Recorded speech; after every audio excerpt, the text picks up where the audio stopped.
con el objetivo de fortalecer los esfuerzos tripartitos del país en la implementación de la hoja de ruta sobre libertad sindical y garantizar los derechos laborales, la Organización Internacional del Trabajo, OIT, la Organización Internacional de Empleadores, OIE, y la Confederación Sindical Internacional, CSI, llegaron al país el pasado 19 de agosto y permanecerán aquí hasta el próximo viernes 22. Este martes, la misión internacional sostuvo una reunión con la ministra de Trabajo, Miriam Roquel, quien informó que Guatemala presenta avances en cumplimiento de la hoja de ruta en materia de libertad sindical y negociación colectiva. No obstante, visitaron el Congreso de la República, en donde sostuvieron una reunión con miembros de la Junta Directiva del Legislativo para exponer sobre el interés de apoyar la aprobación de 2 iniciativas de ley en materia sindical. Unirnos en todas estas misiones con todas las centrales sindicales del país. Y esto es sumamente importante porque efectivamente, y como usted bien se traduce también y se lee entre líneas de su consulta, es muy importante tener una escucha activa, no solamente llegar y tomar notas, sino aprender con H intermedia cuáles son estos requerimientos, cuáles son estas solicitudes y cómo desde la Organización Internacional del Trabajo podemos seguir apoyando y coadyuvando al gobierno de Guatemala en esto. Además, durante la gira se esperan reuniones con el presidente de la República, autoridades del Ministerio de Gobernación, la Corte Suprema de Justicia, la Procuraduría General de la Nación y el Ministerio Público, además la Asociación Nacional de Municipalidades y representantes de los sectores trabajador y empleador. Muy bien, miércoles de análisis político aquí en A la Medida. Para ello está nuestro amigo y consultor, por supuesto, en el área, Max Santa Cruz, a quien le damos la más cordial bienvenida. Buenas noches, Max. Hola, Max. Buenas noches. Buenas noches, Andy. Buenas noches, Fernando. Buenas noches a toda la teleaudiencia de La Medida. Un verdadero gusto estar con ustedes. Llama la atención y es importante, obviamente, darle seguimiento a esta misión de la OIT que ha venido a nuestro país y está pues reuniéndose con diversos sectores, Max, para ver el tema de la libertad sindical, que es uno de los puntos, esto luego de una invitación que se hizo. Y quisiera que entráramos de lleno con la materia. Libertad sindical. ¿Realmente Guatemala tiene esa hoja de ruta, como indicaban las autoridades, para poder entonces garantizar y poder mediar ante una libertad sindical y los acuerdos? ¿Lo ha demostrado Guatemala en los últimos tiempos, por ejemplo? Bueno, están contemplados a partir de la Constitución en el artículo 32 sobre la libre asociación y el artículo 104, literal Q, que habla específicamente sobre la sindicalización. Esto ya es un respaldo dentro del marco de lo que Guatemala desde 1919 es parte de la OIT. Y hay que decirlo porque no es poca cosa que hay 74 convenios ratificados por Guatemala en materia laboral sindical, de los cuales 8 de los 10 principales han sido ratificados también. Bueno, al abordar esto, yo puedo decir que sí, que en lo personal creo que los tiempos de los años 80, en donde la persecución eventualmente política sobre la dirigencia sindical era frecuente, porque también representaban en algún momento fuerzas de oposición al gobierno en turno.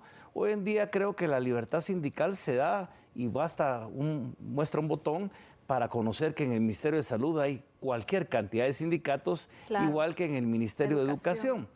Ahora tal vez las condiciones son diferentes, porque pareciera ser lo que en su momento los sindicatos eran objeto de esa persecución. Hoy en día los elementos rondarían alrededor de las negociaciones sobre los beneficios laborales de los sindicatos, y no es casualidad que acabamos de vivir un proceso que todavía está en una fase intermedia, por así decirlo, de la negociación del pacto colectivo, la renovación del pacto colectivo o renegociación entre el STEG, Sindicato de Trabajadores de la Educación de Guatemala, y el Ministerio de Educación. Pero de igual manera, acabamos de ver recientemente también que en la portuaria de Santo Tomás de Castilla, un grupo de trabajadores sindicalizados han estado exigiendo una serie de condiciones laborales en la renovación de algunos de los contratos que también se habían dado un año atrás. Es decir, hoy en día el tema de la defensa de la libertad sindical, pienso yo que pasa más sobre las inconformidades que se dan dentro de los procesos de negociación de los pactos que sobre el ejercicio de la libertad per se.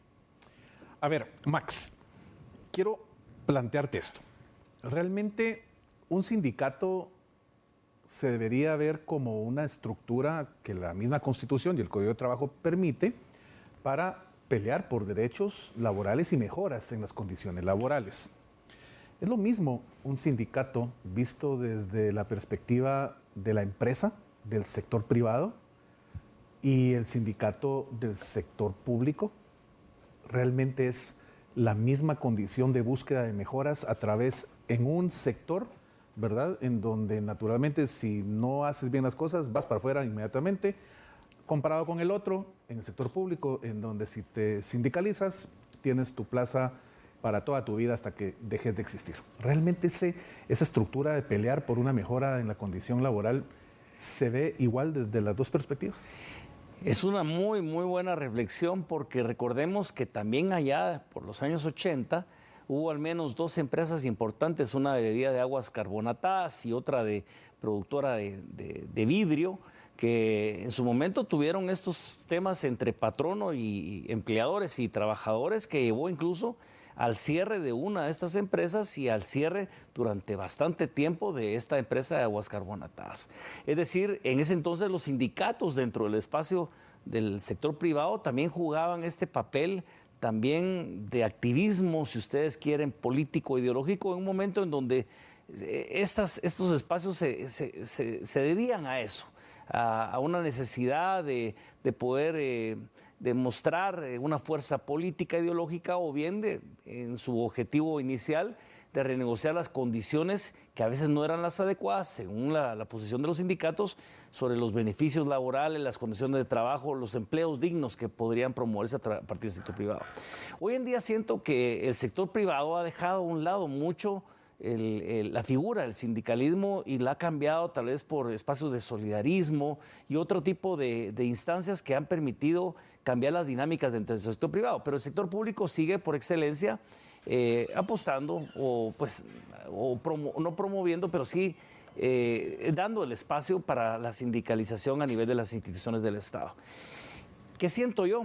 Que los objetivos sobre los beneficios laborales de los afiliados al sindicato pues se mantiene, pero también ha habido una contaminación dentro de los objetivos que se han perseguido a lo largo de la historia, que nos han llevado hoy en día incluso a cuestionarnos si lo que sucede con el Sindicato de Trabajadores de la Educación en Guatemala verdaderamente persigue las mejoras necesarias que sí el gremio de magisterio requeriría para no solo en su condición de docente, pero también en su mejor calidad de poder educar a los niños. Pareciera ser que se meten en medio de esa justificación de las mejoras sindicales una serie de aspectos que no tienen nada que ver con las mejoras en sí del afiliado, del agremiado, o de la educación en este caso, sino que pareciera ser obedecer un poco más a intereses personales de una cúpula que empiezan a negociar esto como un botín político. Y no es casualidad, como bien lo mencionabas, que incluso en otras instituciones del Estado, como el propio Congreso de la República, muchas veces el sindicalismo promueve la heredar una plaza, claro, al hijo o al nieto, porque se cree como un derecho adquirido heredar el puesto. Y yo creo que ahí es donde entramos a la necesaria reflexión que siempre se ha dicho, independientemente del respeto que está constitucionalmente amparado de la libertad sindical, de la famosa ley de servicio civil, que sin duda es fundamental para poder tener condiciones distintas de trabajo a nivel del Estado, y que se cumplan con los objetivos de la libertad sindical, pero también de que el trabajo que desempeña cada uno de ellos cumpla con los requisitos que la sociedad está esperando de los trabajadores. Sin duda alguna, Max. Ahora bien, hablemos de esta misión de la OIT. ¿Qué representa esta visita y qué tan vinculante o impacto puede tener también el resultado que se dé? Porque obviamente van a dar a conocer sus conclusiones, el informe que siempre se hace luego de una misión como estas. ¿Qué tan relevante es este tipo de informes para nuestro país, ya viéndonos a nivel internacional incluso? Bueno, es importante, al final de cuentas es un organismo que está dentro del escenario multilateral, que sin duda representa muchos de los elementos importantes de los informes que se puedan presentar a nivel de organismos financieros, que incluso puedan determinar un préstamo o la facilitación de un determinado apoyo a un proyecto que el Estado pida en función del respeto que ellos tengan a ciertas normas o recomendaciones que se han hecho dentro de los pactos o los acuerdos o los convenios de los que Guatemala es signatario. Hay que recordar también que en el camino no ha sido fácil, incluso los convenios 87, por ejemplo, y el convenio 98 sobre el tema de los pueblos originarios y las consultas sobre los modelos extractivos y algunas acciones relacionadas a este tipo de proyectos que han, en el caso de Guatemala, no han vuelto vinculantes las consultas a determinadas acciones sobre la aceptación o no del desarrollo de esos proyectos, pero que siguen siendo temas en la mesa. Yo pienso que Guatemala ha cumplido verdaderamente con lo que le toca. Sin embargo, siempre hay un espacio y un margen para poder mejorar las condiciones, en este caso, no solo los trabajadores que desempeñan responsablemente su labor al frente de su plaza laboral a nivel del Estado principalmente, pero también en el caso de los empleadores, entendiendo en el sector privado cómo pueden mejorar esta relación entre empleador y trabajador. Y por eso no es casualidad que en una de las reuniones o las reuniones varias que van a sostener esta comisión tripartita, especialmente también con el sector privado y con autores de gobierno. Siguen y todavía pendientes algunas acciones que en materia legislativa el Congreso debería de apurar para poder legislar en favor de este fortalecimiento. Pero si Guatemala no lo hace, vendrán algún tipo de pronunciamiento, se presentarán los resultados, si no estoy mal, en noviembre de este año, sobre quién cumplió y quién no cumplió con las recomendaciones que se dieron, y se nombrarán, me imagino, una comisión de seguimiento entre esta comisión tripartita o quien designe la OIT y el Estado para ver si a final de cuentas estas recomendaciones fueron cumplidas. Este es un ejercicio que se ha llevado durante muchísimos años y sin duda pues no es la excepción hoy en día de que se esté dando en Guatemala, pero como les digo, con el componente específico de este reciente o todavía pendiente pacto colectivo que se está negociando entre el Sindicato de Trabajadores de la Educación de Guatemala y el gobierno, y mencionemos, ahí agregamos lo que sucede también en Santo Tomás de Castilla. Bueno, Max, definitivamente tus aportes en estos temas son elementales para que podamos tener todos una mejor visual y entendimiento de lo que está sucediendo en esta coyuntura. Así que muchas gracias de verdad por habernos compartido pues, ese espacio y esa visual tuya. A ustedes por la oportunidad y esperamos que en serio al final esta misión o lo que se derive de la misma tenga el mejor beneficio para todas las partes involucradas, y a ustedes feliz noche en casa y muchas gracias por el espacio. Gracias, Max, te deseamos todo lo mejor, te esperamos la próxima semana, y también despedimos a Fernando Prera, con quien compartimos estos análisis hoy desde el tema legislativo y por supuesto también educativo con el derecho comparativo. Gracias, Fernando, te esperamos mañana también. Buenas noches. Sandy, qué gusto verte, y por supuesto gracias amigo y amiga televidente por esa preferencia para su programa A la Medida. No cambie, regresa Sandy con la información del mundo. Vamos a la pausa.